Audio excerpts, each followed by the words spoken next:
आपका ये छोटा भाई आपकी खुशी के लिए कुछ भी करेगा। अगर एक बार जान भी मांगोगे ना भैया, तो मैं पीछे नहीं हटूंगा।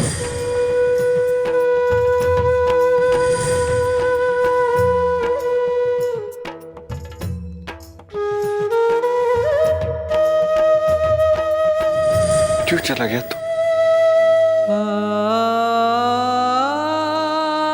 सबको छोड़ के हमारे बारे में नहीं तो कम से कम सुमन के बारे में तो सोचता, क्या बीतेगी उस पर। जिंदा लाश बन गई है। यही जिम्मेदारी सीखी है तूने। अपनी जिंदगी का हर छोटा बड़ा फैसला तुम मुझसे पूछकर लेता था, ना बड़ा फैसला खुद ले लिया।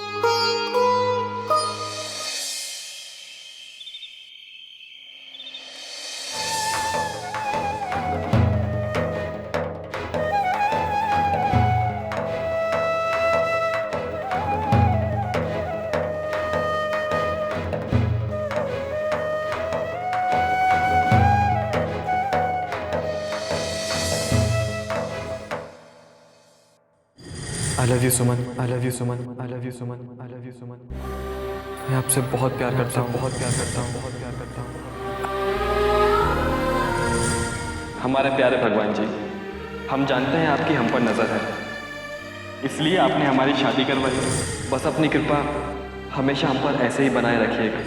हमसे कोई गलती हो जाए तो हमसे कभी नाराज मत होइएगा। थोड़ी खुशियाँ, थोड़ी चुप्पी, थोड़ी बत्तियाँ रूठे और मनाएंगे, फिर खिल जाएगा चेहरा।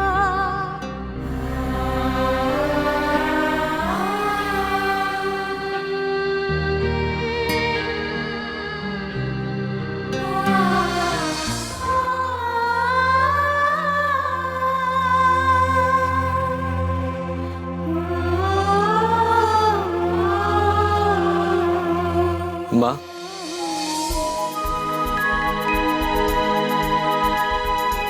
करण, करण,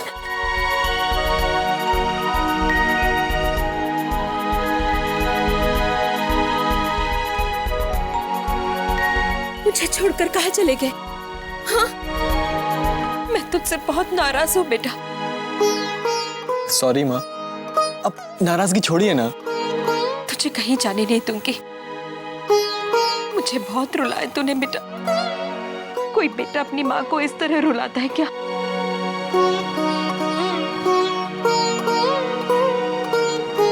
मुझे माफ कर दीजिए माँ, किसी जरूरी काम से मुझे फिर से जाना होगा। नहीं, तू कहीं नहीं जाएगा, तू कहीं नहीं जाएगा, समझा? नहीं माँ, मुझे जाना होगा। नहीं करण बेटा, तुझे कहीं नहीं जाने दूंगी। अपने आंचल में छुपा कर रखूंगी। बेटा तू नहीं जानता, सब लोग रो रो कर बेहाल हो गए। सब लोग नीचे इंतजार कर रहे बेटा। चल मैं तुझे नीचे ले चलती हूँ, सब तुझसे मिलेंगे ना तो उन्हें चैन मिल जाएगा। तू चल। नहीं माँ, मुझे जाना होगा माँ। नहीं करण बेटा, तू नहीं जाएगा बेटा, मैं भी साथ चलूंगी। मैं जा रहा हूँ माँ। रुक जा, मुझे साथ ले चलो। करण, मैं जा रहा हूँ माँ। नहीं बेटा, करण, करण,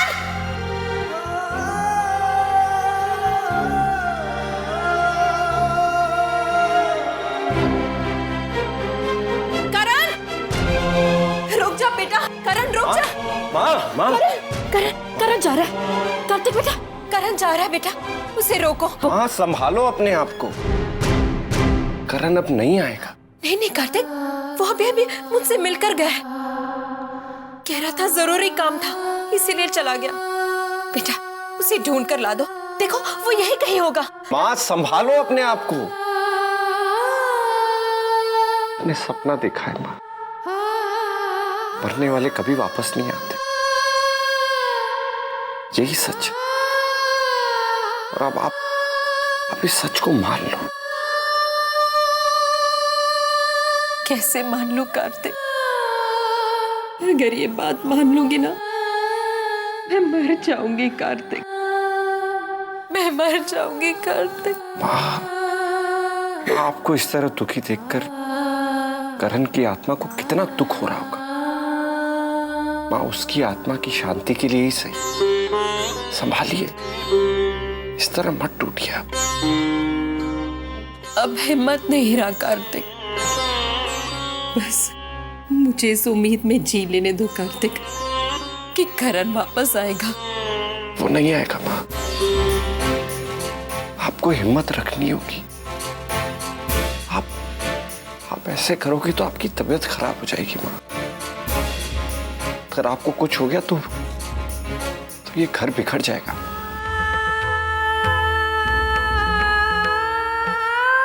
कोई नहीं है वहां। चलिए चलिए।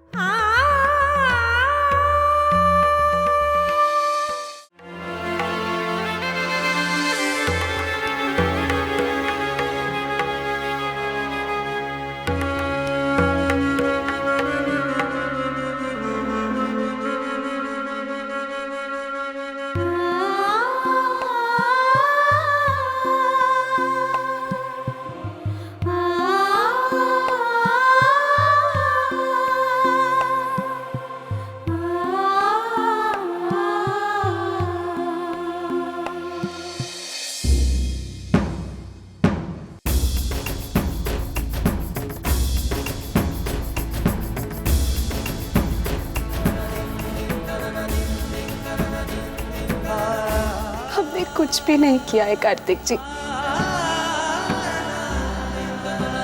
हमने माँ से बेटे को दूर नहीं किया है। हम तो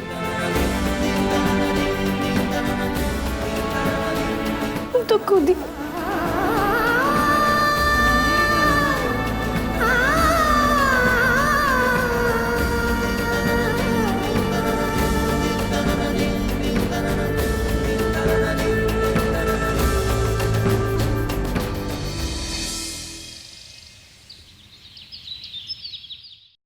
दुखों का पहाड़ टूट गया है इस घर पर। सुमन ने तो इस घर का नाश कर दिया है। बुआ जी, अब बार बार ऐसा क्यों कह रही है? सुमन भाभी निर्दोष है। चुप कर, तुझे कुछ पता नहीं चलता। अरे वो अनाथ लड़की तो इस घर के लिए श्राप है। अभी तो वो सिर्फ करण को खा चुकी है, अगर और इस घर में रही तो पता नहीं किस किस को खा जाएगी। मुझे तो डर है कि इन 13 दिनों में कहीं एक और अपशगुन ना हो जाए। तुम बिल्कुल सही कह रही हो विद्या। 13 दिन तो किसको यहीं पर रखना पड़ेगा, नहीं तो 13वीं श्राद्ध कैसे होगा? यही तो नहीं समझ में आ रहा है कि क्या करे। हाँ, सुमन को गाय घर में रख देंगे। विद्या जी, सुमन के प्रति आपके दिल में कड़वाहट है, ये तो मैं काफी समय से देख रही हूं।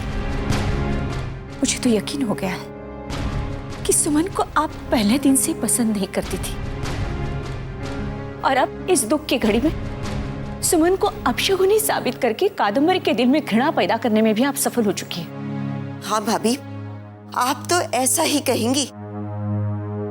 आखिर एक विधवा हो तो विधवा का ही पक्ष लेंगी ना।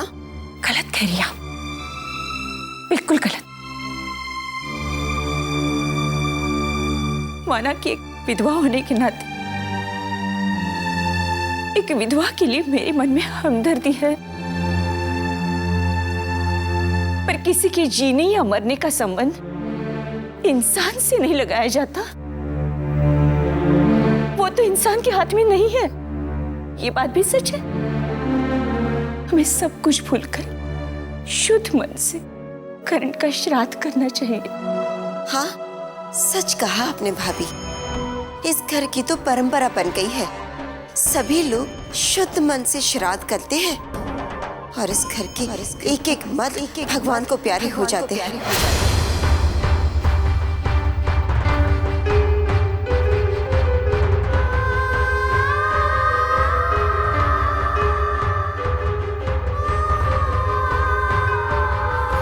सच्ची बात है ना, तीर की तरह चुभ जाती है दिल में। लेकिन मैं तो ऐसी ही हूँ, हमेशा सच का ही साथ देती हूँ। कंचन, सुमन कहाँ है? पंडित जी उसे बुला रहे हैं। ऐसा कर, तू सुमन को लेकर आ, मैं चाची जी को लेकर आती हूँ। जी गुड्डी दीदी।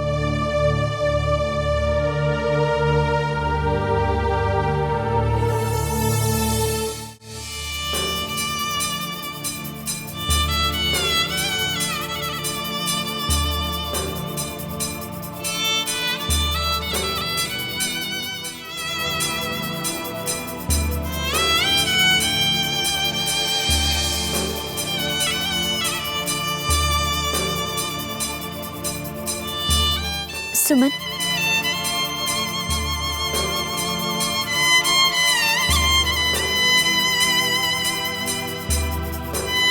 पंडित जी इंतजार कर रहे हैं, चलो। कंचन, क्या तुम भी हमें दोषी समझती हो? दोषी कौन है ये तो भगवान ही जानता है, पर हाँ, मैं इतना जरूर जानती हूँ कि करण भैया जितने हमें प्यारे थे उतने ही तुझे।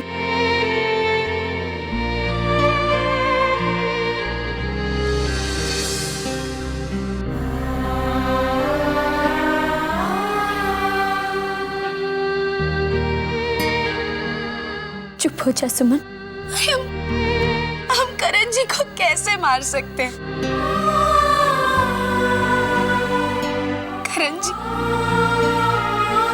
करण जी तो हमारी जिंदगी है। सब हमें दोष दे रहे हैं कंचन, लेकिन हम तो किसी को दोष भी नहीं दे सकते। हमारा तो सब कुछ चला गया।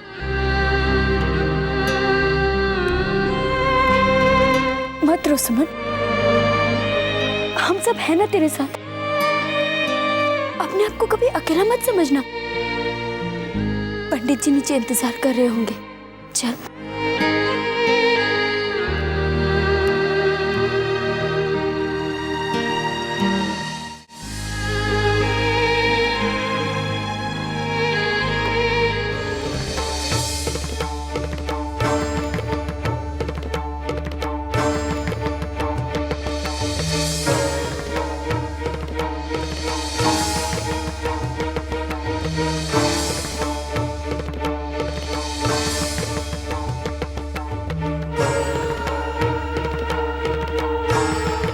माँ,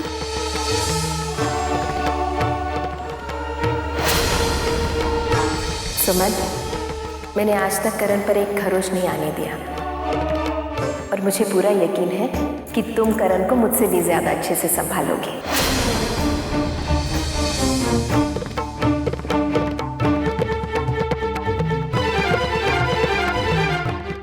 खबरदार, जो अपने मुंह से ये पवित्र शब्द निकाला तो।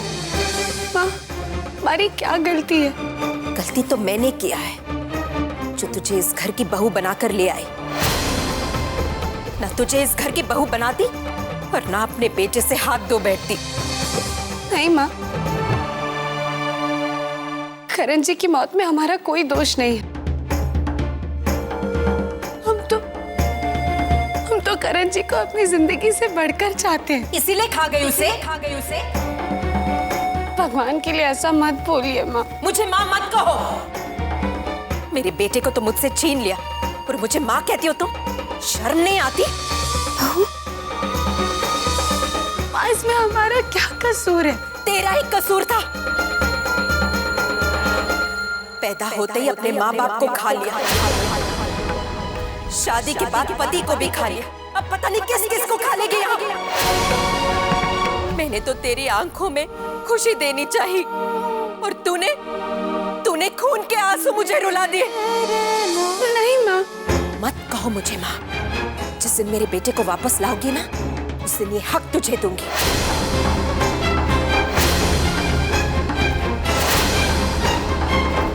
मम्मी, इसमें सुमन भाभी का कोई कसूर नहीं है। चुप कर। तेरी भाई की हत्यारन का साथ देते हुए शर्म नहीं आती? कसम है तुझे, आज के बाद इसकी परछाई के पास भी नहीं जाओगे तुम।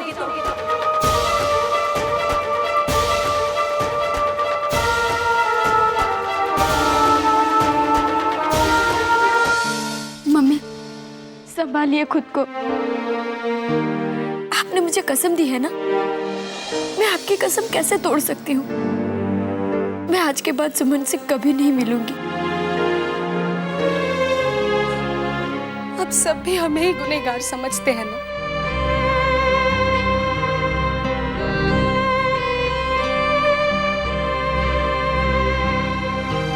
हम दोषी हैं तो हमें सजा दीजिए, इतनी कड़ी सजा दीजिए कि हम भी मर जाए।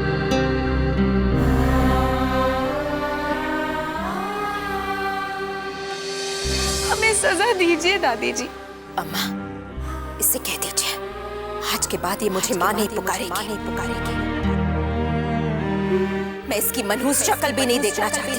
ये मेरे सामने कभी नहीं आएगी।